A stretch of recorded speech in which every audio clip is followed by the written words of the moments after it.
You can't attract options if you're already attracted to no options. Oof. Oof. Oof. You can't attract financial independence if you're depending on debt. Can't. And you won't.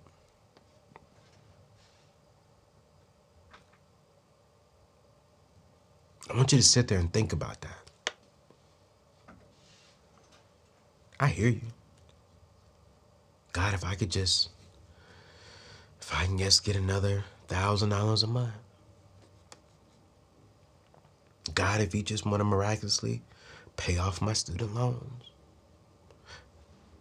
God, if you just want to wake up one day and my car is still there, but the car payment is gone. Now, as a Christian, I believe that God can do anything in all things. There is nothing he cannot do. But I do believe that sometimes we be so spiritual that we forget we can miraculously make our student loans disappear by paying it off. We can miraculously make our car notes disappear by paying it off. We can wake up one day with no debt by simply not signing on to any more debt. Now, I'm not knocking the spiritual side of things. I'm not. But the Bible does say faith and works and faith work hand in hand. That faith without works and works without faith is dead. So everything that we're praying for, we also got to be willing to put in the work. We also have to be wise enough to understand that God gave us all the skills, all the resources to also do the same things. I ain't trying to preach, but if he made us, if we're the son of God, if we're the son of Jesus, then that means that we have what it takes to do the same things that we're praying for. We just got to be willing to put in the work. And I think when we show God that, yo, God, you can trust us, when God sees us putting in the work, that's when I believe God really comes in and says, all right, yo, I see you putting in 2 steps. Let me just go ahead and elevate you 100 steps forward.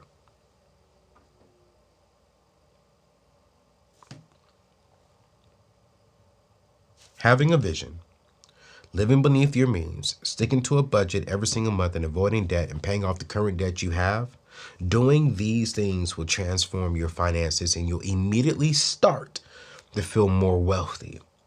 No more living check to check and hello, I mean, more money in your bank account, y'all. Wouldn't you just get excited to wake up and you just like, yo, I wonder how much money I have in my account today. Wouldn't you be excited to wake up and like, yo, I went to bed last night with $1,000 instead of waking up to, $100, I woke up to $2,000. You see, when you eliminate debt, you position yourself to see your money grow rather than your money disappear. Now, we all have bills and we all are going to have to eventually and throughout the month pay out on other things. But it doesn't have to be debt. It doesn't have to be debt. I want to ask you this one question. And if you're bold enough, I want you to, if you're watching this on YouTube, I want you to put in the comments. Do you believe, simple yes or no question, do you believe you are stewarding your finances well today? If you do, drop yes in the comments. If you're honest and you're saying, you know what, no, but I am going to do better, I am striving to be better, put no. If you're driving and you're listening to this on a podcast, yo, just speak it out loud. Yes, I'm doing great and I will continue to do great. Or no, I'm not doing great and I will get better. I am getting better today. Today.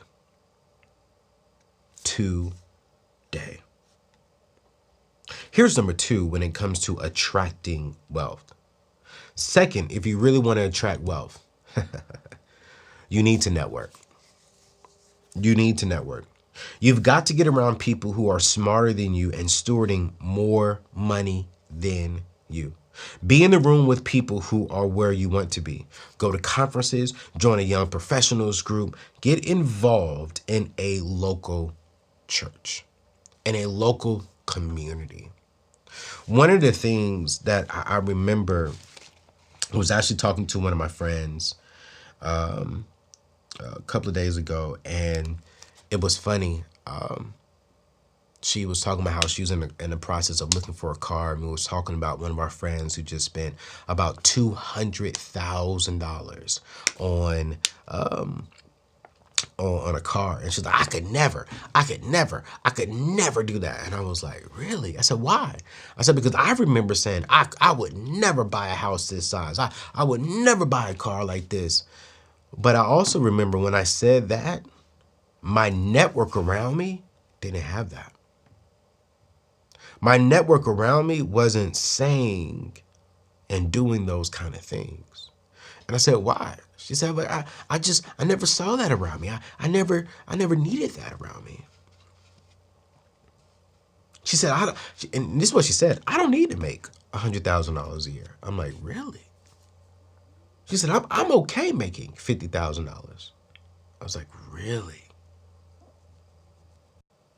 And I really want you to sit back and honestly think about the question, then respond to the question with an honest answer. Who in your network is wiser than you? Who in your network has more money than you? Who in your network has the authority in your life to tell you about yourself a little bit?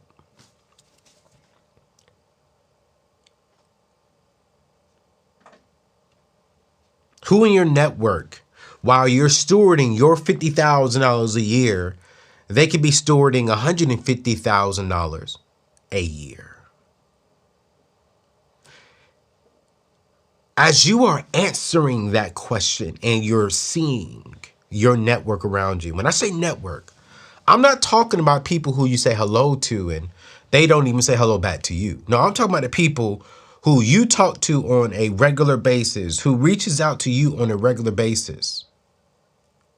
If you are the smartest person in your network, if you are the wealthiest person in your network, you need a better network.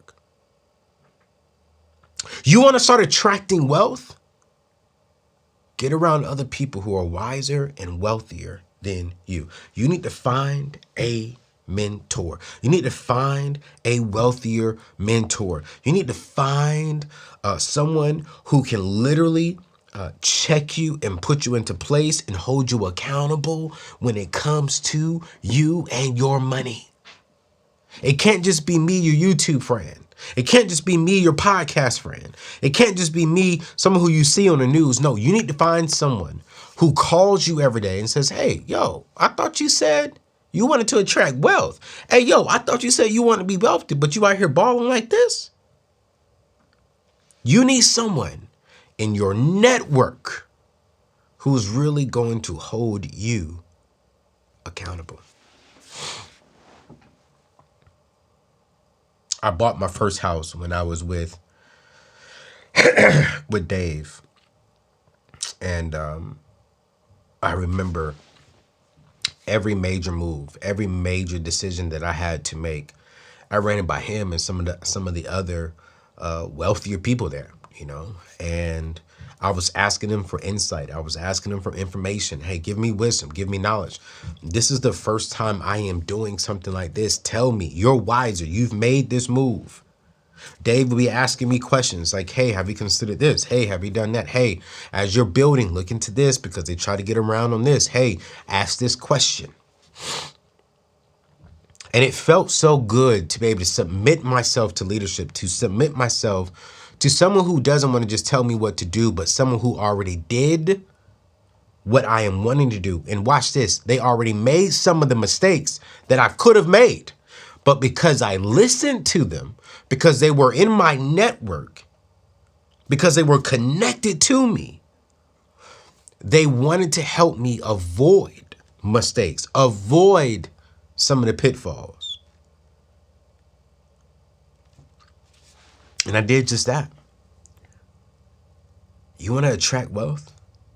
It's just something about being in a room. When you're around wealthier people, money just tends to like come up. Like you think you're making a lot of money now, wait till you get around the room and then you see everyone in the room of who's making $1 million, $2 million. I was in a room the other day where the average person in that room, their company produces $100 million. There's only like 3 of them. And I'm sitting in the room, man, and I just felt I just started rising. Like I just felt like I was coming out of the chair. My mind was elevating. My mind was being stretched. And when I left there, I came back with so many different ideas. I was like, yo, wait, whoa, wait, what just happened? Let me tell you what just happened. You see, when you